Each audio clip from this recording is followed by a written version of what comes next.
Well, good morning, everybody. It's great to be here in the north of Lincolnshire, and I understand that you're from right across the UK and wider, so that's fantastic for us here in Lincolnshire to be hosting all of you. And I'm glad it's you that's doing the talk about fish. My knowledge of fish is a little bit limited, but I do have some perspectives which I hope will be useful and interesting to you. So, I've known Marcus for a long time. Yes, I'm Ursula Lidbetter. Mostly today I'm going to be talking about my work as the chair of the Greater Lincolnshire Local Enterprise Partnership. But in my day job as chief exec of Lincolnshire Co-op, we have about 85 food stores in communities. So food is very much at the core of that business, along with the pharmacist. It takes 5 years to train a pharmacist, by the way. My favourite product in our stores, Alfred Enderby smoked haddock, comes straight off the Grimsby docks from that. Yes, thank you. Wonderful, wonderful smoked haddock that we have in our stores now. And you can see the smokehouse, can't you? I don't know how long it's been there. Looks like hundreds of years, as long as Lincolnshire Co-op's been standing. I think that smokehouse has been on the docks, creating that wonderful product. And of course, co-ops nationally, there's about 20 different co-ops nationally, including Lincolnshire Co-op, and we buy our food together. And of course, we support things like the Seafish Responsible Fishing Scheme. And we have experts who do all of that. But I'm delighted to be with you today talking about the food sector of the economy generally, the challenges and the opportunities, and what we really need to do to push forward the food industry across the UK. And of course, local enterprise partnerships are there to support, to lead that work, and to create the right conditions for growth and success. And we're very interested to hear what the food industry needs from local enterprise partnerships. There are 38, we call them LEPs, local enterprise partnerships, across the UK. So it'll be a different one in your area if you're not part of Greater Lincolnshire. So if there's something you need that's specific to your area, some infrastructure, some support, then contact your local enterprise partnership. I can't stay all day because I've got my own year-end stuff. I've got to get back to Lincoln, but I will be here as long as I can during the first break. So if you do want to say something specific to me, then do try and catch me in that first break, or you can just drop me a line anytime at the Co-op or at the LEP. So, see if we can change the slide. There we go.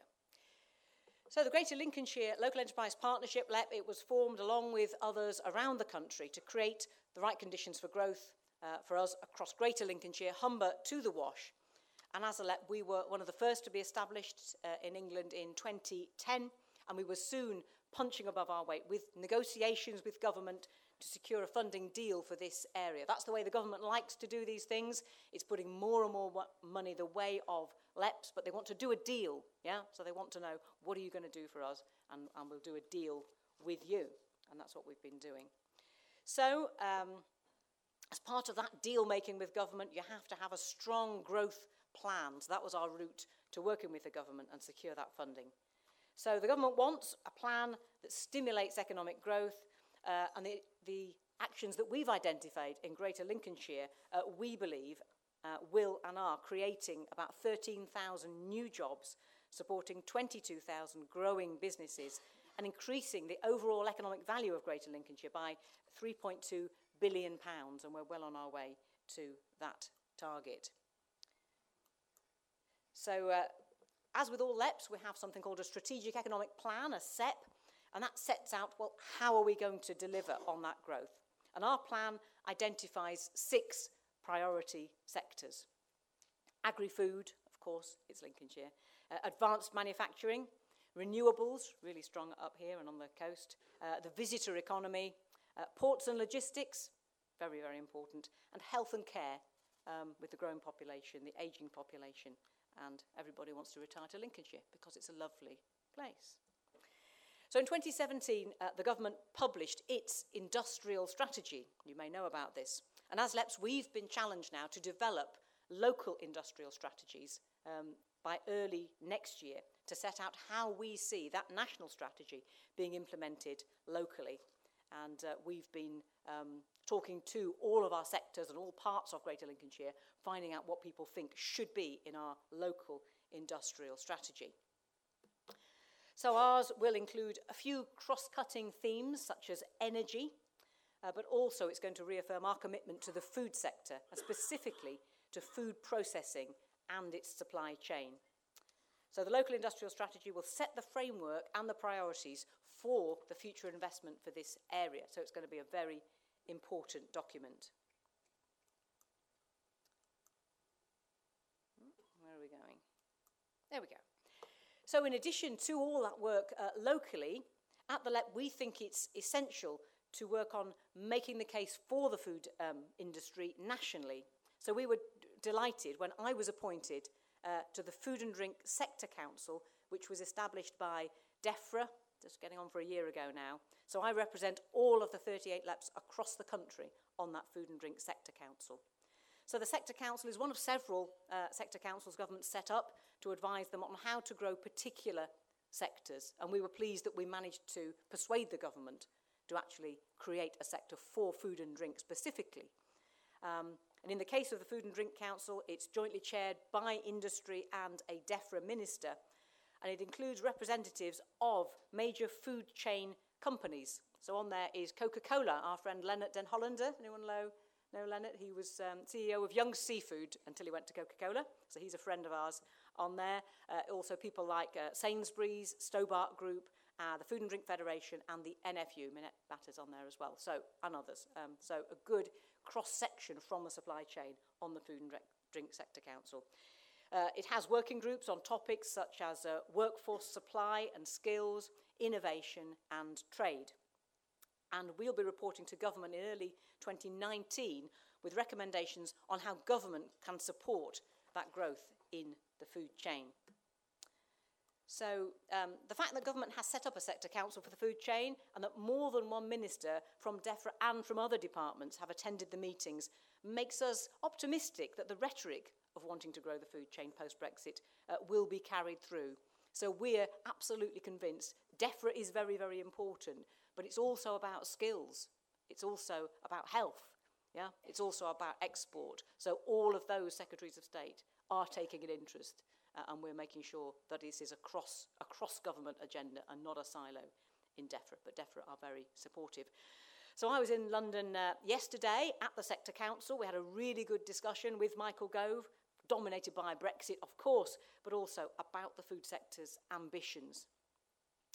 But what is also clear to me is that we are not the only sector that wants government help to make us grow. So it's important that the food sector is clear and focused in terms of what we can offer government and the areas in which we need government's support to deliver. So, you probably know why agri-food is at the centre of our growth plans in Greater Lincolnshire and why it's the key focus of our discussions with government. Our farm-to-fork food chain, or sea-to-fork food chain in your case, it represents 24% of the total workforce of Greater Lincolnshire, over 100,000 jobs, and 21% of our local economy. And in Greater Lincolnshire, it's the depth, the breadth, the concentration of farming, fishing, food processing and related industries that makes Greater Lincolnshire so significant nationally as well as locally to the food chain.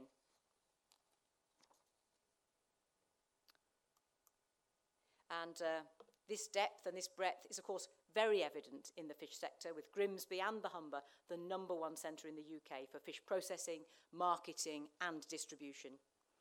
With major new investments in recent years, such as Morrison's fish processing sites on Europark, the continued growth of SMEs, and the forthcoming development of the food enterprise zone at Europark. That's one of 3 food enterprise zones for Lincolnshire, and a very, very important one. So we are 100% committed to growing this industry. So for the food sector as a whole, we've set an ambition to double its economic value in Greater Lincolnshire between 2010 and 2030 through a programme of investment in productive capacity, skills and knowledge to drive an increase in high value-added sales to UK and to export markets. I know you were talking about export yesterday, that's great. So back in 2014, we published an agri-food sector plan to guide the development of the industry and the investments that we would make. But of course, since then, so much has changed. And so in 2017, we updated the sector plan to reflect the need to respond to Brexit, address the pressure from the introduction of the national living wage, and of course, the relentless march of new technology, which is affecting every area of our lives and our industries. So I want to spend some time addressing those issues which we identified last year as needing more attention. Had to come, firstly, Brexit. For the food sector, all the feedback we are receiving suggests the two big issues for most companies are those future trade arrangements and, critically, their labour supply. On trade, the UK is, of course, not self-sufficient in food. We import over £40 billion of food and drink each year, while also exporting over 20 billion of food and drink products. Both imports and exports have continued to grow, and the gap is getting larger in value, although in most years in the last decade we've seen our exports rise faster in percentage term than imports. And one thing that we were talking about yesterday with Michael Gove was the very complexity of those imports and exports. It's much more complex, I think, than the public understands. Most food trade, over 70%, is currently with the EU. So whilst our food trade with other parts of the world has been growing faster, in the short to medium term at least, trade with the EU will remain more important than with other parts of the world. So we're therefore pushing the need for a free trade deal and frictionless trade with Europe, at the same time as we start to build new trade links with other parts of the world. Numerous reports have shown how dependent the food chain is on migrant labour, with over 25% of the food processing workforce currently EU migrants, and some businesses have over 50% of their workforce from the EU in both food processing and distribution. The Migration Advisory Committee report in September recommended restricting future migration for those earning less than £30,000 per annum, and this has subsequently again been endorsed by government and again this morning. Clearly for the food chain, this means most jobs are not paid enough to be seen as highly paid skilled jobs, where we expect to be allowed to recruit overseas staff more easily. The food sector will therefore, in our view as a LEP, be forced and quite quickly to increase labour productivity. So secondly, I wanted to touch on the impact of the national living wage. So we believe the national living wage will have a significant impact on the food sector at every level. While no one I've met disagrees with the policy in principle, it will impact disproportionately in areas such as Lincolnshire and sectors such as the food chain, where wages have historically been lower. Global trade demands that we're competitive, and the national living wage will increase costs, and we must respond with greater labour productivity, given the need to remain competitive internationally and the challenge we'd have in passing any increased costs on to consumers. Food retail and catering employ more than twice as many people as farming and the food processing sector combined here. And many of these jobs are paid less than £9 an hour. So those businesses in retail and catering will have to improve their own productivity due to national living wage pressures. I know that in my own business. But are also likely to pass some of that cost reduction pressure back into food processors, farmers and fishermen. So the work of the LEP suggests the total wage increase across the national food chain by 2020 from the national living wage will be about £10 billion a year. And if we can respond to this challenge, and if we can do it in Lincolnshire faster than other parts of the UK, Lincolnshire could potentially reinforce its position in the UK food chain. So that's an exciting prospect for us, and we need absolutely to get after productivity and efficiency across the food chain, across the country. Which brings me to our third focus of our food sector plan, new technology, and specifically automation and skills. We must conclude that those pressures on workforce supply, national living wage, and the falling costs of new technology will lead to more automation right along the food chain, and the need for new skills to design, install, manage, and maintain automated processes. So it's for this reason that our LEP has championed the need to embrace new technology, and we've worked closely with local partners, notably the University of Lincoln, to support food chain technology. The University of Lincoln now has the largest agri-food robotics team in Europe, and the innovative work there is looking at how robots can be used to undertake those repetitive manual tasks, freeing staff to add more value and to focus on more complex procedures and more interesting work, of course. So based on new vision technology, soft robotics, allowing robots to grasp delicate food products like strawberries, mushrooms, don't know about fish, maybe, and robots which work alongside humans. The development of robotics is moving at pace. If you want to go and look around the campus at the university showing you what they are doing, it's completely fascinating, and I know they'd love to show you their work in robotics and food. So the university, working alongside the LEP, led the food strand of the UK Made Sparta review, published in 2017, and this looked at how digital technologies will impact industry. As well as robotics, we looked at areas such as online trading, blockchain for traceability, and sophisticated control systems to improve water and energy efficiency. We're keen to champion all of these areas in Lincolnshire. We'd be delighted to talk to you about those areas in which you want to work on new technology.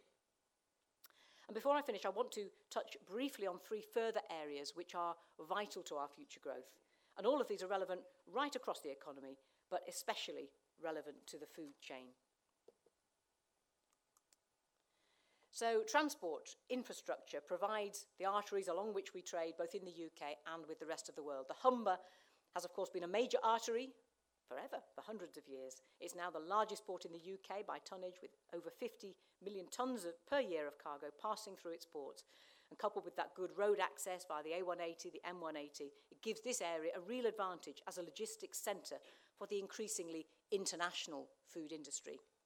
However, we're determined that these strengths are built upon. The recent expansion of ports in Liverpool, Thames Estuary and on the continent means we can't be complacent. We have to continue to develop our Humber Ports as the UK focuses on overseas trade post-Brexit. Looking south into the rest of Greater Lincolnshire, the road infrastructure tends to be much poorer, and it's essential that RLEP continues to push for investment in transport, linking areas further south up through into your Humber Ports. And we'd be interested to hear from those of you who are from Greater Lincolnshire in what transport investments you need us to prioritise to ensure that the Humber continues to enjoy good connectivity to support growth and the growth of the seafish industry particularly. So many areas of the country are reporting that the capacity of the national grid is also limiting business growth. And the growing energy cluster in Lincolnshire and on the Humber means we should be better served in many areas.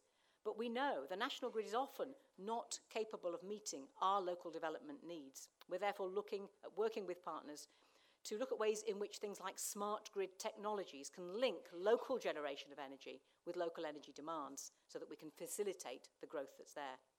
Similarly, in water management, both flood prevention and water supply is essential for our businesses and our communities. And to recognise this, we've developed a Greater Lincolnshire 25-year plan for water to bring together public and private sector investment in water management. The plan tackles flooding, with which 47% of Greater Lincolnshire is in a floodplain and remains a major issue locally.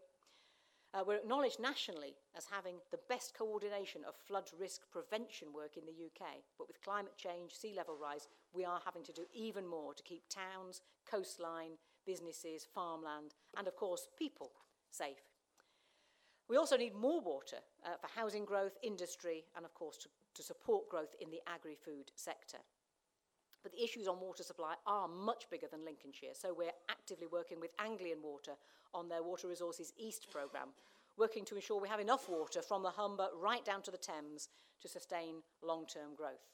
This programme will for the first time include the future water needs of the food chain alongside its traditional focus on water for housing and for the environment. So, in conclusion, I'm committed to growing our food sector, and I see the role of our LEP as being to support you and ensure that you have what you need to do this, and that would be the same for LEPs around the country, particularly those with a big agri-food sector. We can't do it without you, without the industry. Government rightly now focuses investment in areas which can show that they are committed to growth and are clear about what investment they need to deliver that growth. And it's great to see you coming together and putting forward a case for your industry and really thinking about those issues. Locally, on the 31st of October, we're taking the next meeting of our LEP's Food Board to the House of Commons to press the issues which matter to the food sector with our regional MPs, with our Agri-Food Advisor Martin Collinson, who I think is here. There he is, that's Martin. We want to hear your views so we can communicate them to MPs on that day. So I want to finish by urging you to tell us what help you need to grow your sector and your industry.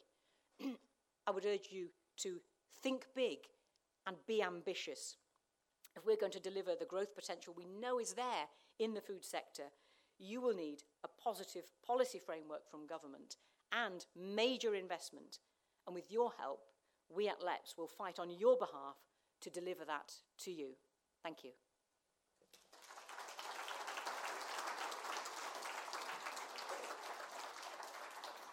Thank you so much, Ursula. Didn't disappoint.